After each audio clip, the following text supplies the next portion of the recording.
నమస్తే వీధుని స్వాగతం లక్ష్యం సమాజహితం నేను సురేష్ దండు. బేగంపేట అంటే తెలియని పరిచయం చేయవలసిన పేరు కాదు. బేగంపేట అంటే అందరికి పరిచయమే, ఎయిర్పోర్ట్గా. అలాగే చూసుకున్నట్టయితే ఈ బేగంపేట డివిజన్లో ఇద్దరు ఎమ్మెల్యేలతోటి మేళవింపుతోటి ముందుకెళ్తున్నటువంటి డివిజన్. అటు కుకట్పల్లి, ఇటు సనత్ నగర్. మరి ఇద్దరు ఎమ్మెల్యేల అభివృద్ధి ఎలా ఉంది?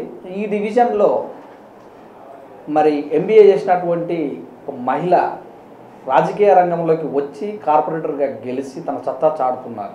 వారే ఉప్పల తరుణి గారు. వారితోటి మరి 3 సంవత్సరాలు కంప్లీట్ చేసుకున్న సందర్భంగా అభివృద్ధి పనులు ఎలా ఉన్నాయి, ప్రజలు ఎలా మమైకం అవుతున్నారు, కొత్తగా కార్పొరేటర్ గెలవటం, రాజకీయం కూడా కొత్తగా అవటం, అనుభవాలు ఎలా ఉన్నాయి వారిని అడిగి తెలుసుకుందాం. నమస్తే మేడం, ఎలా ఉన్నారు? నిన్ననే 3 సంవత్సరాలు కంప్లీట్ అయింది. కంగ్రాచులేషన్. మీ యొక్క అభివృద్ధి ఈ 4వ సంవత్సరంలో ఎలా ఉండబోతుంది? బీభత్సంగా మీరు చూసినట్టయితే ఇంతకుముందు 2 సంవత్సరాల క్రితం చూసుకుంటే కనుక ఇంత టీఆర్ఎస్ మెజారిటీ లేదు. మా ఎలక్షన్ అవ్వడంతో టీఆర్ఎస్కి మెజారిటీ ఊపిరావడంతో ఇంకా ఈ ప్రతిపక్షాలు మహాకూటమి ఇవన్నీ కలిపి ఏంటంటే ఇంకా రాదు టీఆర్ఎస్, మేమే విన్ అవుతాము అనడంతో మేము దానికి అది కాదు ఇది నిదర్శనం అని చెప్పి 88 సీట్లు గెలవడం అంతా ఒక ఊపులాగా మొత్తం మా గులాబీ దండే నడుస్తుంది. ఇప్పుడు మీరు అన్నట్టుగా 88 సీట్లు వచ్చాయి. రెండోసారి కేసీఆర్ పట్టాభిషేక్ అయ్యిండు. మీకు ఎలా ఉంది ఫీలింగ్? చాలా ఆనందంగా ఉంది. అంటే ప్రజల ఆశీర్వాదమే మాకు ముందు నడిపిస్తుంది. ఎలా అంటే ఇప్పుడు మేము ప్రజల కోసమే ఉన్నాం కాబట్టి మా కేసీఆర్ గారు తన స్వార్థం కోసం ఏది కాకుండా ప్రతిదీ ఆలోచించిన ప్రజల కోసమే. అంటే ఏదన్నా ఫైనాన్స్ మినిస్టర్ కానీ ఏదన్నా పెన్షన్ పెంచుతూ ఉంటే ఇబ్బంది అవుతుందేమో అని అంటే లేదు, మనం గరీబుల కోసమే చేస్తున్నాం, పేద ప్రజల కోసమే చేస్తున్నాం, మనం ఎందుకు ఆలోచించాలా, అదే వేరే వాళ్ళకి ఇస్తేనేమో ఇంత ఆలోచించము, ప్రజల కోసమే కదా ఎందుకు ఇంత ఆలోచన ఇచ్చేయండి అని చెప్పని డబల్ పెన్షన్ చేసేయడం కానీ అలా ప్రతి ఒక్కటి ఏదైనా కానీ ప్రజలంటే చాలా అమాయకంగా ఉండి ప్రజలతో ఎక్కువ ఉండాలా అన్న మనస్పర్ధంతో ఉండడంతో కేసీఆర్ గారు మళ్ళీ ఆశీర్వాదంతో ప్రజల ఆశీర్వాదంతో మళ్ళీ సీఎం అవ్వాలి. అయితే కేసీఆర్ గారు పెట్టినటువంటి పథకాలు మరి ఆయన చేసినటువంటి దాంట్లో 88 సీట్లు వచ్చాయి. మీ డివిజన్లో అటు కుకట్పల్లి, ఇటు సనత్ నగర్ మేళవింపుతో ఇద్దరు ఎమ్మెల్యేలు కూడా గెలిచారు. ఇందులో మీ యొక్క కృషి కూడా ఉంది. ఎలా ఉంది? చాలా అండి. అంటే ముందుగా నేను ఇద్దరు ఎమ్మెల్యేలకి నేను థ్యాంక్ యూ చెప్పుకోవాలి. ఎందుకంటే చిన్న అమ్మాయిని వచ్చినా కానీ అంటే రాజకీయ అనుభవం లేకపోయినా నన్ను తెచ్చి ఇద్దరు అంతే తగ్గ కృషి చేసి అండ్ ఫస్ట్ ఇదేమో నా ఎలక్షన్ అప్పుడు అంత పెద్ద ఐడియా లేదు, ఇది ఫస్ట్ ఎలక్షన్ అయినా కానీ కొన్ని సర్దుకుపోవాలమ్మా అని చెప్పని ఇద్దరు నచ్చ చెప్పుకొని ఎలా చేయాలా, ఎలా వెళ్ళాలా ప్రజల్లోకి, ఎలా మనం రిక్వెస్ట్ చేయాలా, వాళ్ళకి ఏదైనా ప్రామిస్ చేస్తే ఎలా నిలబెట్టుకోవాలా అని చెప్పని శ్రీనివాస్ యాదవ్ గారే కానీ కృష్ణారావు గారు కానీ మొత్తం నన్ను ఎన్నుకుండి నడిపించారు ఎలక్షన్స్ అప్పుడు. ఎలా అంటే ఈ క్యాంపెయినింగ్ ఇక్కడ చెయ్యి, ఈ క్యాంపెయినింగ్ ఇక్కడ చెయ్యి అని చెప్పని నీట్గా ఎన్నుకుండి నన్ను ముందు నడిపించారు. అయితే మన మాధవరం కృష్ణారావు గారు గెలిచిన వెంటనే ప్రజలలోకి డివిజన్ కార్యక్రమాలలోకి ప్రజల సమస్యలు ఎలా ఉన్నాయని తెలుసుకునే కార్యక్రమం పెట్టారు. మీరు కూడా పాల్గొన్నారు. మరి సమస్యలు ఏ సమస్యలతో ప్రజలు మీ ముందుకు వచ్చారు? మాకు మేజర్గా 2 సమస్యలు ఉండేవి. అవి ఎలక్షన్స్కి ముందు సాల్వ్ అయిపోయినాయి. సో వాళ్ళు ఏంటంటే వాళ్ళు హ్యాపీగా ఉన్నారు.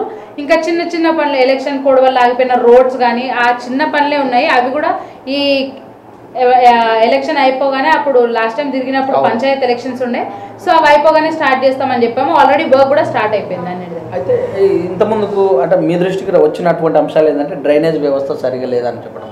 అంటే సిటీలో దాదాపు అంతటా అన్ని ఏరియాలో నాలాలు పొంగుతున్నాయి. మీ డివిజన్లో కూడా పాత నగరం కనుక పొంగిపోయే అవకాశం ఉంది, పొంగవచ్చు కూడా అంత చోట. మీ దృష్టి కూడా వచ్చి ఉంటుంది. తర్వాత రోడ్లు, ఇరుకు రోడ్లు, సీసీ రోడ్లు, వర్షాలు పడితే తడిచినటువంటి రోడ్లు, మీరు కార్పొరేటర్ అయిన తర్వాత వీటిని ఎంతవరకు న్యాయం చేశారు? అంటే ఎంతవరకు న్యాయం చేస్తామంటే ఇప్పుడు మేము రోడ్ వైండింగ్ అంటే తీసుకోలేదు. ఎందుకంటే మనం పేద ప్రజల కడుపు మీద కొట్టి రోడ్ వైండింగ్ చేయాల్సి వచ్చింది. సో అలా వాళ్ళకి ఆల్టర్నేటివ్గా ఏదైనా ప్లాన్ చేసి చేద్దామని చెప్పి రోడ్ వైండింగ్ అయితే చేయలేదు. కానీ ఆల్మోస్ట్ అన్నిటి దగ్గర మేము డ్రైనేజ్ ప్రాబ్లం అయితే సాల్వ్ చేసాం. ఎలా అంటే మెయిన్ ఎక్కడ వచ్చేది అంటే నాలల వల్ల మాకు వాటర్ ఫ్లో ఎక్కువ అయిపోయింది. ఆ నాలల పూడిక తీయించడం కానీ లేకపోతే అవుట్లెట్ మంచిగా ప్రొడ్యూస్ చేయడం కానీ అలా అన్ని నీట్గా అంటే ఒక సిస్టమేటిక్ టెక్నికల్ వేగా వెళ్తే నీట్గా సాల్వ్ అయిపోయాయి ప్రాబ్లమ్స్. ఇప్పుడైతే ఎక్కడ ప్రస్తుతానికి అయితే ఎక్కడా లేవు. ఇంకా చిన్న చిన్న వాళ్ళ హోమ్ టెక్నికల్గా ఏదైనా ప్రాబ్లమ్స్ ఉంటే అక్కడ ప్రాబ్లం ఉంది. మంచినీటి వ్యవస్థ చాలా బాగుంది. అంటే ఆల్టర్నేటివ్ డే వాటర్ వస్తుంది. ఫస్ట్ డైలీ వాటర్ చెప్పారు కదా కేసీఆర్ గారు, ప్రతిరోజు మంచినీళ్ళు ఇస్తా అని. అలా ఇచ్చి చూస్తే ఏంటంటే ప్రజలకు కొంచెం ఎక్కువ అయిపోయి వాటర్ ఫ్లో ఎక్కువ అయిపోతుంది. సో అందుకని ఏం ప్లాన్ చేసామంటే ఆల్టర్నేటివ్ డే బెస్ట్. ఇంకా వాళ్ళు కూడా ప్రజలు కూడా మాకు ఆల్టర్నేటివ్ డే అయితేనే మాకు అనుకూలంగా ఉంది, ఇలా వాటర్ వేస్ట్ అయిపోతుంది అంటే ఆల్టర్నేటివ్ డే ప్లాన్ చేసాము. అయితే ఇప్పుడు స్వైన్ ఫ్లూ ఒకటి బాగా విజృంభించే అవకాశం ఉంది ఈ కాలంలో, మలేరియా లాంటివి కూడా. మరి మీరు ఒక ప్రజాప్రతినిధిగా ప్రజలను ఎలా అవేర్నెస్ తీసుకొని వస్తుంది? అంటే అవేర్నెస్ అంటే ఫస్ట్ మాతో అయినంత కృషి మేము చేయాలి. ఫస్ట్ క్లీన్గా వాళ్ళకి ఎక్కడైతే వాళ్ళ సరౌండింగ్స్ ఉన్నాయో అవన్నీ క్లీన్గా పెట్టుకోవడం కానీ, దోమల మందు కొట్టడం కానీ, అలా టాస్క్ మేము ఎలా ఇది చేసామంటే అప్పట్లో వాళ్ళకు ఒక రాంగ్ అవేర్నెస్ ఉండేది ఏంటంటే దోమల మందు కొట్టరు వీలు అని చెప్పని. సో ఇప్పుడు అలా కాకుండా ఎక్కడికి వెళ్తే అక్కడ ఎవరైతే కొట్టే వాళ్ళు ఉంటారో ఆయన ఎక్కడికి వెళ్తే అక్కడ లోకల్ ఉన్న వాళ్ళతో మాట్లాడిస్తారు. సార్ మేడం ఇక్కడ కొట్టారు, అంతా నీట్గా ఉంది, ఆ సరౌండింగ్స్ ఏమన్నా ఉంటే క్లీన్ చేసుకోమని చెప్పండి అని చెప్పడము, మేము వెళ్ళి వాళ్ళకి అవేర్నెస్ ఇవ్వడము, వాళ్ళ చుట్టుముట్టు అక్కడ వాటర్ ఎక్కడ స్టాగ్నెట్ అయిపోయి ఉంటే అది క్లీన్ చేయించడము, వాళ్ళని క్లీన్ చేసుకోమని చెప్పడము ఎంబడే, అవన్నీ అవేర్నెస్ కొంచెం తీసుకొస్తే ఇప్పుడైతే వాళ్ళ అవేర్నెస్ కూడా వచ్చింది కొద్దిగా. ఇప్పుడు డబుల్ బెడ్రూమ్ అంటే పేదవాళ్ళు ఇక్కడ క్లాస్ పీపుల్ 60%, మిగతా వాళ్ళంతా పేదవాళ్ళు. ఈ డబుల్ బెడ్రూమ్ పరిస్థితి ఎలా ఉంది మేడం మీ డివిజన్లో? అంటే ఇప్పుడు డబుల్ బెడ్రూమ్ అంటే మెయిన్గా మనకి మీకు తెలియంది కాదు, మనకి గవర్నమెంట్ ల్యాండ్ ఉంటే కట్టడానికి కోట్లు పెట్టి కట్టడానికి మన కేసీఆర్ గారు రెడీ ఉన్నారు. అలా కాకుండా మా శ్రీనివాస్ యాదవ్ గారు చూసుకుంటే కూడా కష్టపడి అక్కడ అంబేద్కర్ కాలనీలో కట్టిస్తున్నారు, పక్క ఒక 100 మీటర్స్ డిస్టెన్స్ లో కట్టిస్తున్నారు. ఆయన ఎక్కడ దొరికితే అక్కడ కట్టడానికి రెడీ ఉన్నారు. మా కృష్ణారావు గారు చూసుకుంటే కనుక మీరు ధన్యాల వాటికి శ్మశాన వాటికి ఉంది, అక్కడ కొద్ది ల్యాండ్ ఉంది, 1/2 ఎకర్ ల్యాండ్ గవర్నమెంట్ ల్యాండ్ ఉంది, అక్కడ కట్టడానికి రెడీ ఉన్నారు. కానీ హెచ్పిఎస్ వాళ్ళు కొంచెం ఇబ్బంది చేయడంతో ఆగిపోయింది. అలా వాళ్ళు రెడీ ఉన్నారు ఎక్కడైనా కట్టడానికి. మా డివిజన్ లో ఏంటంటే మా దురదృష్టం, మా ప్రజల దురదృష్టం, గవర్నమెంట్ ల్యాండ్ లేదు మాకు. ఓకే ప్రైవేట్ ల్యాండ్ తీసుకొని అయినా చేద్దాము అంటే అవి కొన్ని డిస్ప్యూట్స్ కోర్టులలో కేసు నడుస్తున్నాయి. సో అందుకని చెప్పి అదే ఒక్క పని ఆపేయడం, అంటే ఇప్పుడైతే ప్రస్తుతానికి లేదు డివిజన్. హరితహార కార్యక్రమం మీ పార్టీ ప్రతిష్టాత్మకంగా తీసుకున్న ప్రభుత్వం కూడా, మరి హరితహార కార్యక్రమంలో మీరు ఎలా ముందుకెళ్తారు మీ డివిజన్లో? హరితహారం అంటే అందరేమో అంటే అప్పుడేమైంది అంటే చెట్లు నాటడం వెళ్ళిపోవడం వరకే ఉండేది. కానీ ఈసారి అలా కాకుండా ఏం చేసామంటే చెట్లు నాటి వాటర్ పోయడానికి స్పెషల్గా ఒక 10 ప్లాంట్స్కి ఒక మనిషిని పెట్టి రోజు వచ్చి అతనే వాటర్ చేయాలి. దాని తర్వాత ఇంకా ఏవైతే ప్రొటెక్షన్ పెట్టేలా కానీ ఈవినింగ్ లోపు మేకలన్నా ఏమైనా తినేసేవి. సో అలా కాకుండా ఏంటంటే ట్రీ గార్డ్స్ ప్రొవైడ్ చేస్తున్నాం. ఇప్పుడు పెద్ద చెట్లకు చూసుకుంటే కనుక అలానే ఉండిపోయాయి, తీయలేదు. అవి తీసి చిన్న చెట్లకు పెట్టి ట్రీ గార్డ్స్ పెట్టి ప్రొటెక్ట్ చేస్తున్నాం. అయితే మీరు స్టడీ అయిపోయిన వెంటనే రాజకీయ రంగంలోకి వచ్చారు అంటే ఫస్ట్ రాజకీయ రంగంలోకి రావాలనే ఆలోచన ఉన్నదా, లేకపోతే ప్రోద్భావం ఎక్కడి నుంచి? అంటే రాజకీయాల్లో రావాలని కాదు, కానీ ఫ్యామిలీ అలా ఉంది కాబట్టి కొంచెం అవగాహన ఉంది, అంటే రాజకీయం అంతా ఎలా ఉంటుంది ఏంది అని. నాకేంటంటే సోషల్ సర్వీస్ చేయాలని, అసలు ఎస్ఐ అవ్వాలని నా డ్రీమ్ ఉండే. సో ఇంక ఇంట్లో వాళ్ళు ఏంటంటే సరే షీఈ్ ఇనఫ్ డేరింగ్, ఏదైనా పొలిటికల్ సర్వీస్ చేయడానికే కదా, పొలిటికల్ అయితే ఏంటి డిపార్ట్మెంట్ అయితే ఏంటి అని చెప్పని అట్లా తెగవాడంటే. మరి మీరు డైరెక్ట్ రాజకీయంలోకి వచ్చారు, కార్పొరేటర్ అయ్యారు కదా, ఎక్కడన్నా సమస్య ఎదురైందా, లేకపోతే ప్రతిపక్షాలు కానీ ఆరోపణలు చేసినప్పుడు ఇక్కడ బాధపడ్డ సందర్భాలు ఏమైనా ఉన్నాయా? ప్రతిపక్షాలు అంటే ప్రతిపక్షాలకు కావాల్సిందే లూపోలు కదా, ఏదైనా తీసి వెతకడమే ప్రతిపక్షాల పని. కానీ అంటే నేను ఎదుర్కొన్నంత మాత్రాన అయితే పెద్ద సమస్యలు ఏం లేవు, చిన్న చిన్నవి. ఎందుకంటే ఇప్పుడు కొత్తగా సడన్గా కాలేజ్ ఏజ్లో నుంచి పొలిటికల్గా పబ్లిక్ మధ్యలోకి రాగానే చిన్నవి ఎదుర్కొన్నాను. బట్ ఏంటంటే ప్రజలు కూడా నన్ను ఆ విధంగా స్వీకరించి అరే అంటే అర్థం కాలేదు అని చెప్పని వాళ్ళు ముందుకు వచ్చి వాళ్ళు కూడా కొన్ని విషయాలు అంటే ఆ లోకల్ ఉన్న వాళ్ళు చెప్పి ఇలా కదమ్మా ఇలా అని చెప్పి వాళ్ళని అర్థం చేసుకొని వాళ్ళు నన్ను అర్థం చేసుకొని అలా ముందుకెళ్ళాను. అయితే ఇప్పుడు గెలిచిన 1 ఇయర్ అలా 6 మంత్స్ 2 మంత్స్ వరకు ఈ పరిపాలన విషయాలు తెలుసుకోవడానికి కొంచెం ఇబ్బంది పడి ఉంటారు. ఎప్పుడు సెటిల్ అయ్యారు మీరు? ఒక్క 1 ఇయర్ పట్టింది. 1 ఇయర్ పట్టింది. 1 ఇయర్ పైన పట్టింది. అసలు డిపార్ట్మెంట్ అంటే ఏంటి, ఏ డిపార్ట్మెంట్లో ఎవరు ఉంటారు, శానిటరీలో కానీ లేదా పోలీస్ డిపార్ట్మెంట్లో కానీ, పోలీస్ డిపార్ట్మెంట్లో మళ్ళీ different, traffic department, lady police, అవన్నీ డిఫరెంట్ ఫీల్డ్స్ అన్నీ సెట్ అయ్యే వరకు 1 ఇయర్ టైం పట్టింది. ఇప్పుడు ఓకే గుడ్ అంటే ఎవరు లేకపోయినా ఇప్పుడు అప్పుడేంటంటే ప్రజలు ఏదైనా చెప్తే ఓకే ఫైన్, ఇది నాకు తెలియదు కాబట్టి అక్కడ నుంచి వాళ్ళదిని ఇక్కడ లివర్జని అప్పుడు నేను చెప్పాల్సి వచ్చేది. ఇప్పుడు ఒక అవగాహన ఉంది ఎవరైతే చెప్తున్నారు అనేది, కొంచెం అనలైజ్ చేసుకొని ముందుకు ప్రాబ్లమ్ సాల్వ్ చేయడానికి ఈజీగా ఉంటుంది. శానిటరీ ఎవరైతే ఉన్నారో శానిటరీ వర్క్ చేసే వాళ్ళు అంటే వాళ్ళు ఏదైతే స్క్రీన్ మీద సైన్ చేస్తారు అట్లాగా డూప్ వాళ్ళు చేసి కొన్ని చోట్ల దొరికిపోయారు. ఎలా ఉంది? లేదు అలాంటిది ఏం లేదు. అంటే మా దగ్గర కొన్నిటికి ప్రాబ్లం ఉంది. ఎలా అంటే డూప్ పెట్టి దొరకడం కాదు, మా దగ్గర కొన్ని ఏంటంటే కొంతమంది చనిపోయిన వాళ్ళు ఉన్నారు, కొంతమంది రాలేని వాళ్ళు ఉన్నారు. మేము ఇప్పుడు ఏంటంటే మొన్న మా జిహెచ్ఎంసీలో కూడా మేము అదే మాట్లాడాం కౌన్సిల్లో. ఇప్పుడు వాళ్ళు రాని వాళ్ళు ఏంటంటే కొత్త వాళ్ళకి అప్రూవల్ ఇవ్వడానికి లేదు, అది అవుట్ సోర్సింగ్ అయినా ఏదైనా కొత్త వాళ్ళకి అప్రూవల్ ఇవ్వడానికి లేదు. సో మేమేమి ప్లాన్ చేస్తామంటే మా మేయర్ గారికి చెప్తే మేయర్ గారు ఏమన్నారు కొత్త జియో పాస్ చేస్తాం. ఏంటి అంటే ఇప్పుడు ఎవరైతే ఉన్నారో వాళ్ళు ప్రజెంట్ మేము చేయలేము. ఇప్పుడు ఎలా అంటే ఫాదర్స్ అదే చేయాలంటే కొంచెం ఇబ్బంది. పిల్లలు చదువుకున్న వాళ్ళు ఉన్నారు, కొంచెం మొహమాట పడతారు చేయడానికి. సో వాళ్ళకేం చేసాము అంటే మాకు ఇంట్రెస్ట్ లేదు, మా ప్లేస్లో వేరే అతన్ని రీప్లేస్ చేస్తాము అని చెప్పని వాళ్ళ ఫ్యామిలీ నుంచి ఒక లెటర్ తీసుకుంటే వేరే వాళ్ళని అప్రోచ్ చేయగలుగుతాము అని చెప్పని ఒక కొత్త మెమరాండం పెట్టాము. అది కేటీఆర్ గారు రాగానే అంటే మినిస్టర్ రాగానే ఇది అయిపోతుంది. గవర్నమెంట్ స్కూల్స్, గవర్నమెంట్ హాస్పిటల్స్ మీ యొక్క పీరియడ్లో, కార్పొరేటర్ పీరియడ్లో ఎలా ముందుకెళ్తారు? అవైతే అద్భుతం. అసలు మేమైతే ఎక్స్పెక్ట్ కూడా చేయలేదు అంత ఇదవుతుంది అని చెప్పని. నేను మా అన్న వాళ్ళు అందరూ కూర్చొని మాట్లాడుకుంటూ ఉంటాం. అసలు ప్రైవేట్ స్కూల్లో కన్నా మనకు పిల్లలు పుట్టినప్పుడు గవర్నమెంట్ స్కూల్లో వేస్తే డిజిటల్ స్కూల్ కానీ ఇవన్నీ అంటే ఇప్పుడున్న పీరియడ్లో ఈ మన తెలంగాణ గవర్నమెంట్ వచ్చినప్పుడు అన్నీ చేసే అభివృద్ధి పనులు కేసీఆర్ గారికి ఎంతో థ్యాంక్ యూ చెప్పుకోవాలండి. అసలు పేద ప్రజల కోసం ప్రతి ఒక్కటి స్కూల్సే కానీ లేదా 5 రూపీ మీలే కానీ అన్నపూర్ణ కానీ ఇంకా చూసుకుంటే పెన్షన్స్, ఒంటరి మహిళా పెన్షన్స్, డబల్ బెడ్రూమ్, అసలు ప్రతి ఒక్కటి మనిషి సాధారణమైన వ్యక్తి ఎలా ఆలోచిస్తారో ఆయన ఆ పొజిషన్లో ఉండి కూడా అలా ఇచ్చడం అంటే గ్రేట్. ఇంకా దాంతోపాటు మా ఎమ్మెల్యేస్ కూడా చాలా స్ట్రాంగ్ సపోర్ట్ ఇచ్చి ఆయనను ముందు నడిపించి అన్న ఇక్కడ ప్రాబ్లం ఉంది అంటే ఇమీడియట్గా మాతో షేర్ చేసుకుంటారు మా ఎమ్మెల్యేస్ ఇద్దరు. అన్న ఇక్కడ ప్రాబ్లం ఉంది అంటే ఇమీడియట్గా ఫస్ట్ అది ఏంటి అని చెప్పి కనుక్కొని దాన్ని కొత్త జియో పాస్ చేసి అది క్లియర్ అయిపోవాలి ప్రాబ్లం ఏదైనా అన్నట్టు చూస్తారు. అయితే మీరు ఒక యువనేత, లంచం విషయంలో కానీ మీ అనుచరుల యొక్క అంటే ఎవరైనా వసూలు చేసే దందాలు కానీ మీ విషయంలోకి వచ్చినప్పుడు అంటే వచ్చినా రాకపోయినా వీటి మీద ఎలా ఉంటారు మీరు? చాలా స్ట్రిక్ట్గా ఉంటామండి వీటి మీద. అసలు అలా చెప్పుకోవాలంటే గవర్నమెంట్లో అలాంటివి ఏం లేవు.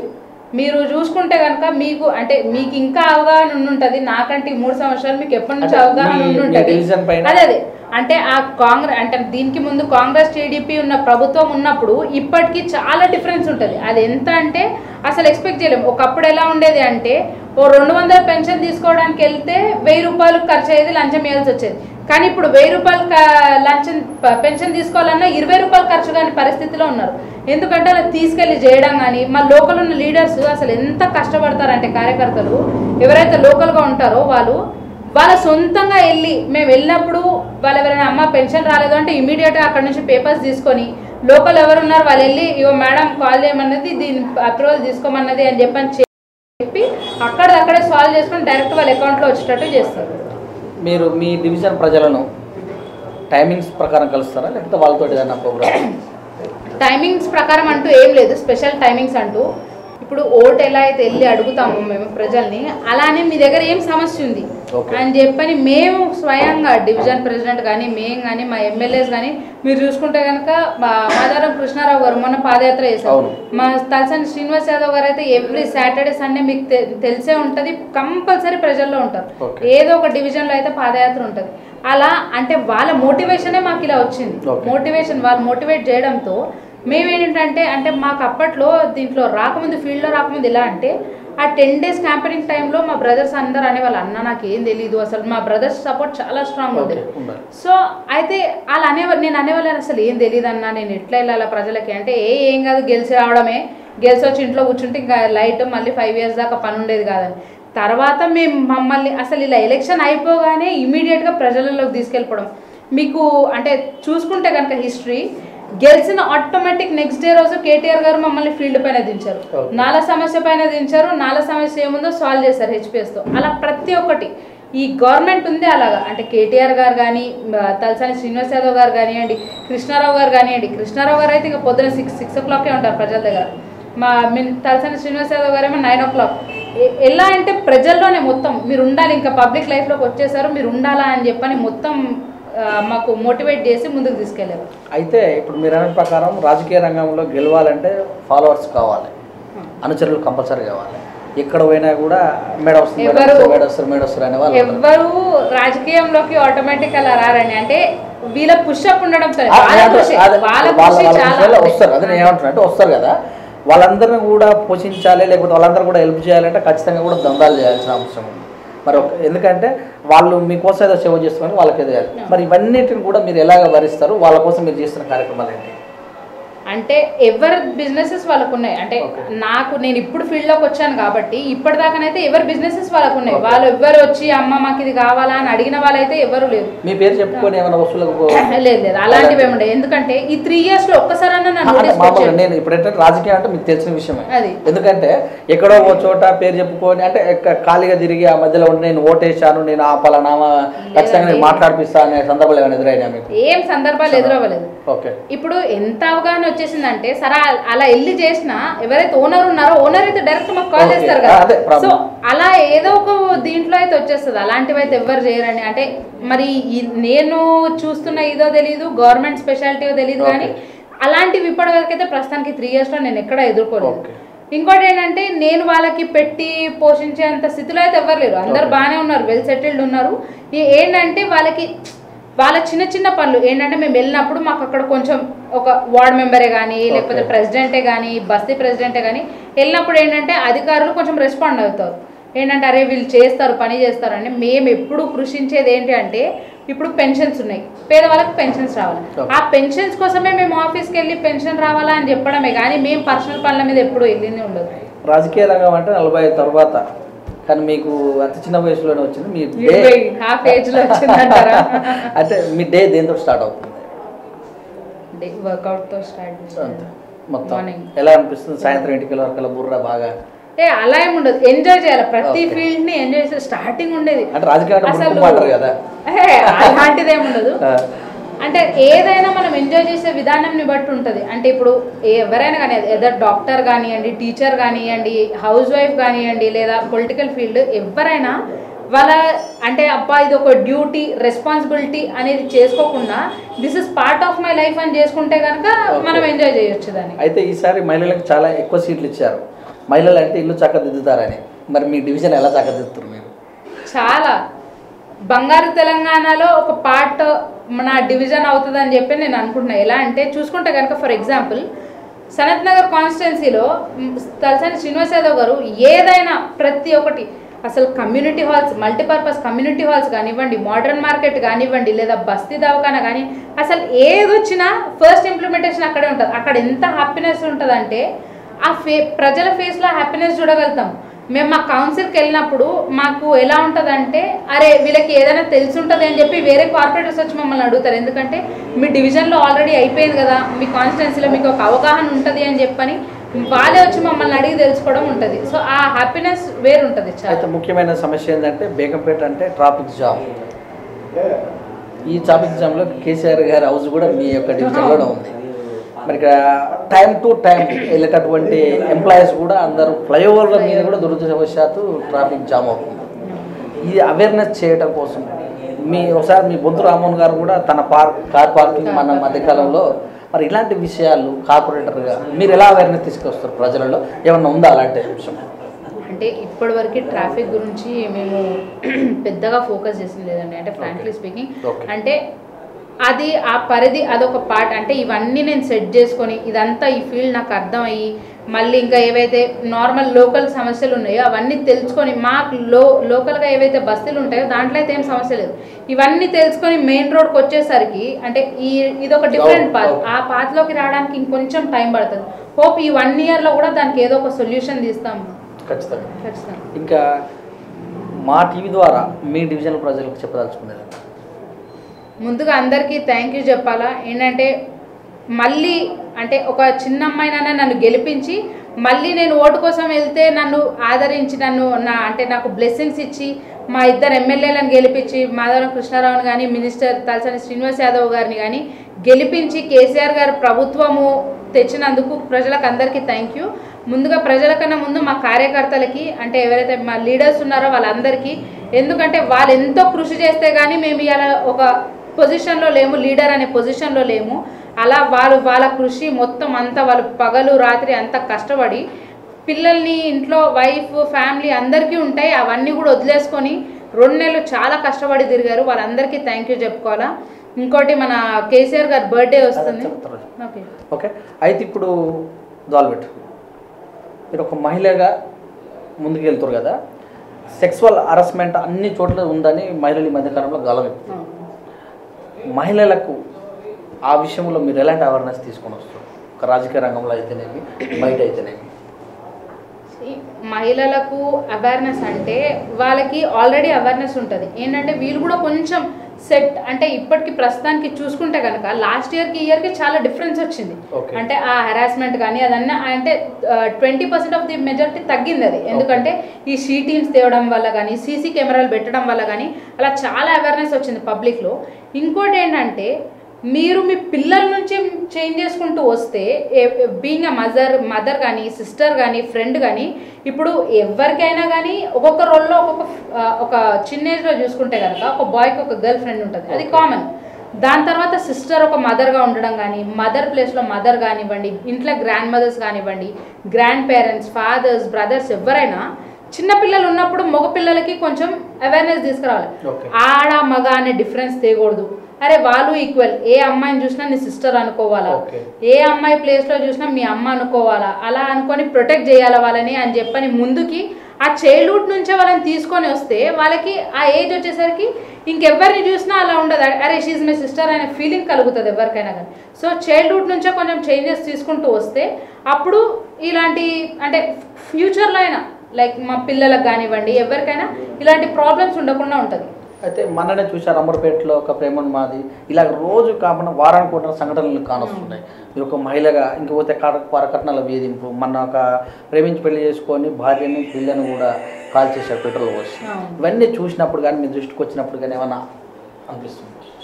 చాలా బాధాకరంగా ఉంటుంది. అంటే ఇవి ఎంతైనా మేము కాలేజ్ నుంచి వచ్చిన వాళ్ళం, మేము కాలేజ్లో చూసి అబ్బాయి వీళ్ళు ఏదో ఒకటి తప్పు చేయండి ఏది ఉండదు కదా అని చెప్పని ఒక ఫీలింగ్ ఉండేది.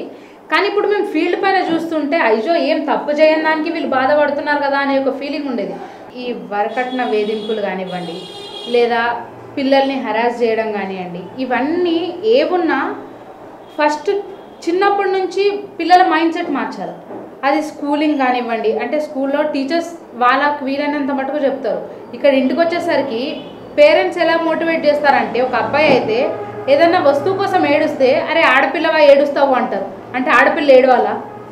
అదేమైనా మ్యాండేటరీ రూలా, ఏమైనా చట్టంలో రాసారా ఆడపిల్ల ఏడవాలా అని? అలా కాకుండా ఫస్ట్ ఏడుపాపు ఏ వస్తువు కావాలో దానికోసం ఫైట్ చేయనే చేంజ్ రావాలా పేరెంట్స్లో. ఆ చేంజ్ వస్తే ఆటోమేటిక్ ఇవన్నీ తగ్గిపోతాయి. అంటే ఫ్రాక్షన్ ఇప్పుడు ఏదో చెప్పగానే ఒక 1 ఇయర్లో చేంజ్ అవుతుంది అని కాదు, అట్లీస్ట్ ఒక 3-4 ఇయర్స్ ఆఫ్ స్పాన్. ఇదంతా ఇంత చరిత్ర మారాలా అంటే ఒక 3-4 ఇయర్స్లో మారుతుంది. ఎలా అంటే వాళ్ళు చేంజ్ చేస్తూ ఉంటే వాళ్ళ సిస్టర్ని కూడా రెస్పెక్ట్ ఇచ్చి ఆయన ఆడపిల్ల ఇంట్లోనే కూర్చో అని ఒక ఆడపిల్లని మానేసి సరే ఎల్లు ఏదవుతుంది అవుతుంది అని చెప్పని ముందుకు ఆడపిల్లని నడిపిస్తే ఆటోమేటిక్గా అన్నీ చేంజ్ అవుతాయి. ఒక టూర్కి వెళ్తా అంటే అబ్బాయిని పంపిస్తారు, అబ్బాయిని పంపించరు. ఎందుకంటే ఆడపిల్ల ఎందుకు అంటే మగపిల్లడు తప్పు చేయడు కానీ ఆడపిల్ల తప్పు చేస్తుందా? అవన్నీ కొంచెం మైండ్ సెట్స్ పేరెంట్స్ చిన్నప్పటి నుంచి మార్చేస్తే పిల్లలకి ఏంటంటే నెక్స్ట్ వచ్చే జనరేషన్కి తెలిపి ఇప్పుడు ఈ జనరేషన్ కాకపోయినా నెక్స్ట్ వచ్చే జనరేషన్కి అయితే మారుతుంటుంది. అంటే నేను చూసుకుంటే కనుక మా నాన్నమ్మ వాళ్ళ జనరేషన్కి నా జనరేషన్కి చాలా డిఫరెన్స్ ఉంది. ఎలా అంటే ఒక 3 ఇయర్స్ కింద చూసుకుంటే మా నాన్నమ్మ కూడా నన్ను పంపించేది కదా బయటికి.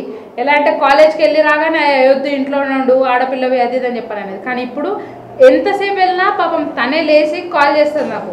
అంటే టైం అయింది, అయిపోయింది, పాపం ఎక్కడుంది, ఏదో తిన్నదా లేదా అని అడగడమే తప్పితే ఎక్కడుంది క్వశ్చన్ చేయి రామని చెప్పు అని చెప్పనే క్వశ్చన్ అయితే మారింది. పాపం వాళ్ళ గ్రాండ్ పేరెంట్స్ మైండ్ సెట్ కూడా మారింది.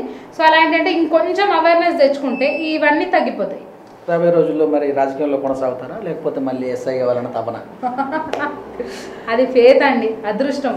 ఇది ఒక్క రాత్రిలో ఎలా అయితే అదృష్టం కలిసి వచ్చిందో అలానే ఒకవేళ వస్తే చేస్తాను, రాకపోయినా ఇదైనా పబ్లిక్ సర్వీసే అదైనా పబ్లిక్ సర్వీసే, ఏదైనా నాకు ఏది దేవుడు చూపిస్తే దాంట్లో వెళ్తాను. Thank you madam, thank you very much. మీ విలువైన సమయాన్ని మా వీధి న్యూస్కి ఇచ్చి మీ రాజకీయ విశ్లేషణ మహిళల పట్ల ఉన్నటువంటి వ్యత్యాసాన్ని కూడా విశ్లేషించినందుకు మా టీవీ తరఫున ధన్యవాదాలు. అవునండి, నేను రాజకీయాల్లోకి రావడం మంచి పరిణామం. అనుకున్న విధంగానే నిధులు తెస్తున్నాను, ఇంతమందికి ఉన్నటువంటి సమస్యలన్నీ తీర్చాను. ఇంకా 1 ఇయర్లో కూడా ట్రాఫిక్ సమస్య ఏదైతే దాని మీద దృష్టి పెడతాను. చెట్ల గురించి కానీ ఇంకుడు గుంతల గురించి కానీ పథకాల గురించి కానీ అన్ని విషయాలలో నేను అవేర్నెస్ తీసుకొస్తున్నాను. ఇలాంటి విషయాలన్నీ మనతోటి ఉప్పల తరుణ గారు బేగంపేట కార్పొరేటర్ మనతోటి పంచుకున్నారు. చూస్తున్నాను విత్ న్యూస్ కెమెరా మనతో మీ సురేష్ గారు.